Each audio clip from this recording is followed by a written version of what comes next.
Imagine spending your entire life trying to fit in. You tailor your speech, your clothes, your decisions, all in the hope of being accepted. You bend yourself to meet expectations that aren't even your own, slowly drifting away from who you really are. You're afraid of being judged, constantly seeking validation from others, people whose opinions shift with every passing trend.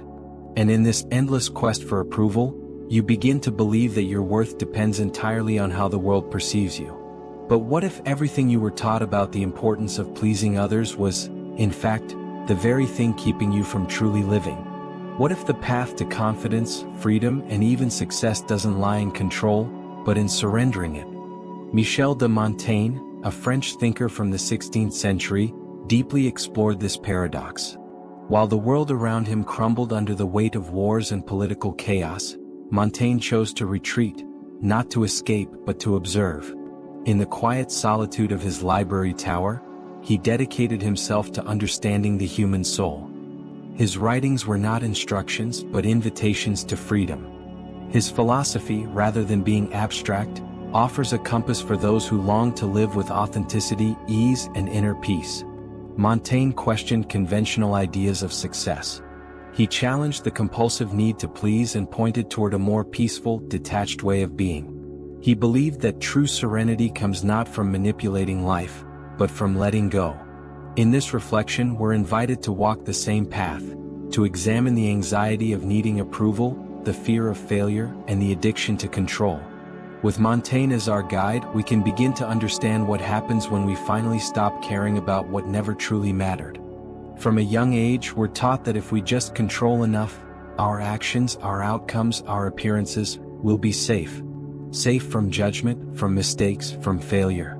As though life were a perfect equation, where enough effort, planning, and worry could guarantee success and avoid pain. But Montaigne, with his clear-eyed view of human nature, saw something that many are too afraid to admit.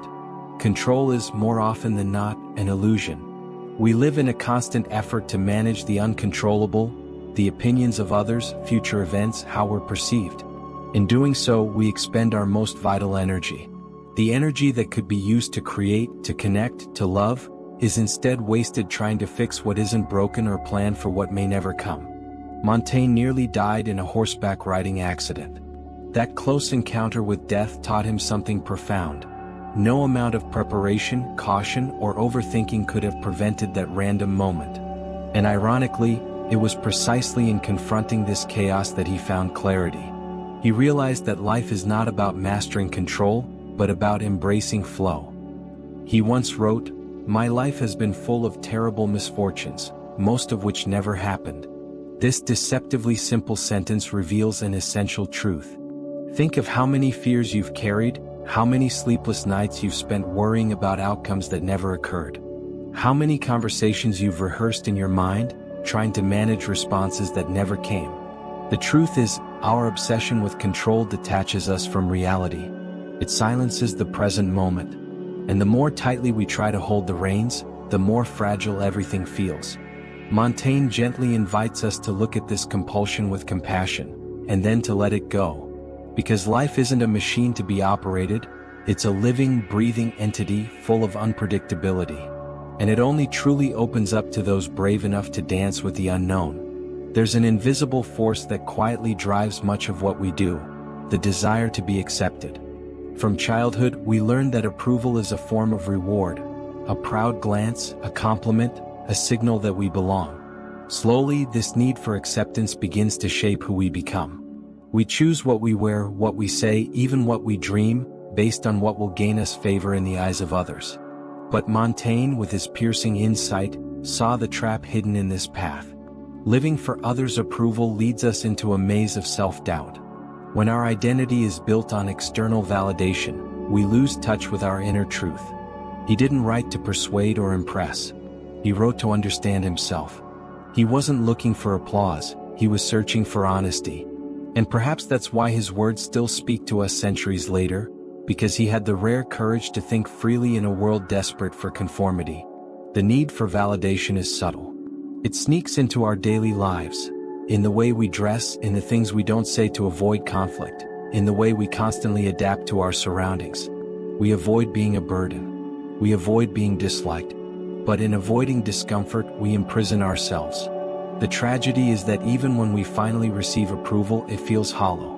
Because it wasn't directed at our true selves, it was given to the mask we put on to be accepted. Letting go of that mask is not easy. It takes strength to walk away from the desire to be liked and instead choose to be real. But in that choice lies everything we're searching for: freedom, peace, and a life that feels truly ours. Montaigne offers us an alternative path, a way of living rooted not in performance but in deep self-knowledge. He suggests that when we come to understand and accept ourselves so fully, the opinions of others lose their ability to shape or wound us. Instead of chasing external approval, he invites us to pause and ask ourselves, who am I trying to please and why? How many of our life decisions, whether in our careers, relationships, or personal journeys, are actually driven by the fear of judgment rather than by genuine desire? When we stop seeking validation everywhere, something rare begins to emerge: self-acceptance. And from that place, our relationships become more honest, our choices more effortless, and life begins to feel quietly, yet powerfully, our own. Contrary to popular belief, detachment is not coldness. It isn't indifference or emotional withdrawal. True detachment is clarity. It's the wisdom to distinguish between what deserves our energy and what merely drains it. It's the ability to let go, not because we don't care but because some things are no longer worth clinging to. Michel de Montaigne grasped this paradox deeply. He observed how people entangle themselves in outcomes, expectations, and idealized versions of who they think they must be. He saw how this leads to constant tension, a corrosive anxiety that eats away at the soul. Yet he didn't advocate for giving up on life. Quite the opposite. He urged us to live with lightness, to act with sincerity but not obsession, to love without possession, to strive without losing ourselves in the process.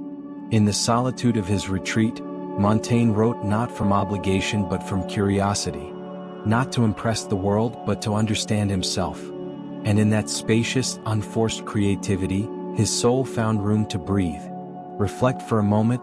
How often have you achieved something only after you stopped trying so hard? When you let go of the need to impress or control, it's as though the universe responds with harmony the moment we surrender. This is the paradox of detachment. The less you need to prove, the more authentic your presence becomes. The less you strive to control everything, the more life seems to naturally align. It's not luck, it's presence. It's integrity between what you feel, think, and do. It's the quiet magnetism of someone who no longer begs for acceptance because they've already found home within themselves. Montaigne teaches us that detachment is not weakness. It is a subtle, powerful form of strength. A calm strength that doesn't dominate but transforms. When you release the need to please, the pressure to control, the urge to appear flawless, you become light enough to move freely, and grounded enough to stand firmly in who you really are. Montaigne was not an ascetic or a tragic hero. He was a man acutely aware of his own flaws, and perhaps that's what made him so wise. His life was marked by deep personal losses. 5 of his 6 children died in early childhood.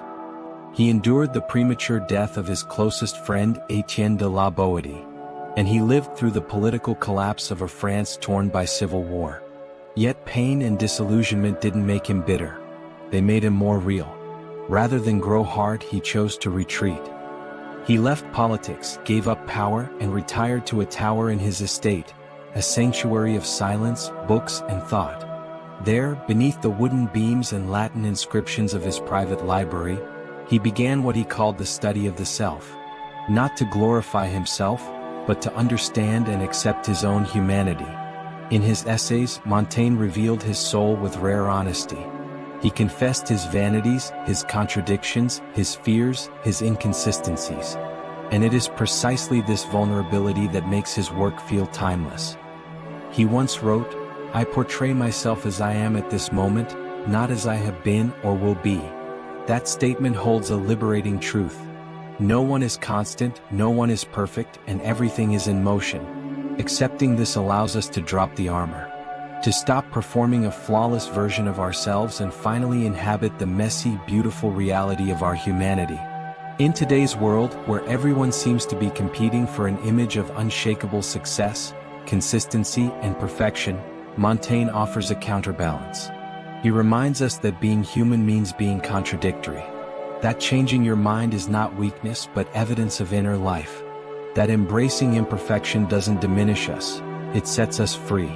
When you stop demanding perfection of yourself, you make room for what's real. The grace of error, the beauty of uncertainty, the peace of simply being. Montaigne gives us one of philosophy's most healing lessons.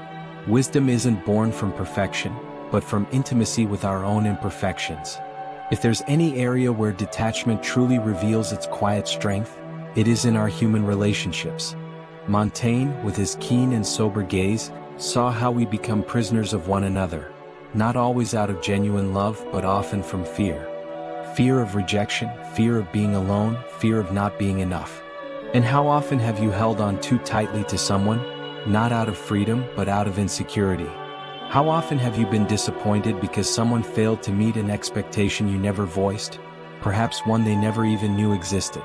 The frustration didn't arise from who they truly were, but from your desire to shape them into an image of who you wanted them to be. Montaigne understood something profound. Relational suffering doesn't stem from the differences between people, but from our persistent attempts to control, correct, or possess others. In his writings, Montaigne described with great affection his friendship with Etienne de la Boétie, an extraordinary bond rooted in mutual respect and freedom. This was a relationship that demanded nothing, expected nothing, and yet gave everything. It was love unburdened by control, a friendship unspoiled by the need to possess. Through this connection, Montaigne glimpsed the power of allowing someone to simply be. He proposed a radical idea: relationships that are anchored not in demand or expectation but in presence, in giving not grasping. Here lies a paradox, one that many struggle to accept. The more tightly you cling to someone, the more they feel compelled to slip away. But when you allow them the freedom to be themselves, they often choose to stay. Real connection flourishes not in captivity, but in shared freedom. True freedom in relationships doesn't mean detachment or lack of emotional connection. It means resisting the urge to turn the other person into a projection of your own fears or insecurities. Montaigne teaches that the most meaningful encounters between souls happen not when one leads and the other follows, but when both walk side by side, freely, willingly, and consciously. This kind of freedom is magnetic. It draws people in, not through control but through authenticity. It builds respect, fosters admiration, and allows for deeper intimacy. Ask yourself honestly, how many of your relationships are rooted in fear of loss, rather than in the joy of sharing? The answer might hurt, but it also has the power to set you free. There is a quiet, nearly invisible moment when something inside us simply lets go. It's not surrender in the negative sense. It's not weakness or defeat. It's a sacred form of wisdom, one that arises not from logic but from a deeper exhaustion, the kind that comes from realizing that control is an illusion and striving endlessly is futile. It's the moment you realize you don't need to prove yourself anymore, and that carrying the weight of all your worries is no longer worth it. Montaigne knew this moment well. His philosophy blossoms from this very point, not as a call to give up but as a return to peace. For him, surrender didn't mean passivity. It meant living actively, but without the agony of constantly chasing certainty. It meant being fully engaged with life, while releasing the impossible demand for guarantees. He discovered that profound peace only emerges when we stop resisting the fleeting nature of the world. And that kind of peace is quietly revolutionary. Because when you loosen your grip on life, you become lighter. That lightness sharpens your vision, clarifies your decisions, and opens you to the unexpected. What happens when you stop worrying about what others think? You begin to speak more honestly. What happens when you stop chasing perfection? You act more boldly. And when you release the fear of failure, you create space for love, for creativity, for genuine living. For Montaigne, surrender wasn't an escape. It was presence. It was choosing to stop battling with reality and instead learning to move in harmony with it. And here lies perhaps the most beautiful paradox of all. The less you try to control life, the more it begins to align on its own. Why? Because in that state of surrender, you stop pretending, and finally show up as your true self. And the world has a way of responding to that kind of truth with unexpected grace. Montaigne didn't leave us a strict doctrine. He gave us something softer and yet more powerful, a quiet way of being more fully present with life. He taught that the obsession with control is the very thing that steals our freedom, that our constant efforts to please others is the enemy of authenticity, that the fear of failing is often the only thing standing between us and the life we truly long for. Throughout his reflections, we come to understand that letting go is not abandonment, it is trust. It is stepping off center stage and allowing life's choreography to unfold. And here lies the greatest mystery. When you stop holding on to what doesn't matter, what truly matters begins to bloom. When you let go of fear, courage takes its place. When you release the need to prove your worth, a quiet inner power rises, the power of simply being. Montaigne never asked us to change the world. He invited us to change how we inhabit ourselves. And when we do that, the world around us begins to shift as well. So ask yourself now, what are you holding on to so tightly that it has started to hurt? What might happen if, even for a moment, you simply let it go? By sharing these thoughts, perhaps you'll spark something in someone else. Letting go is never easy, but sometimes, telling your story is the first step in learning how.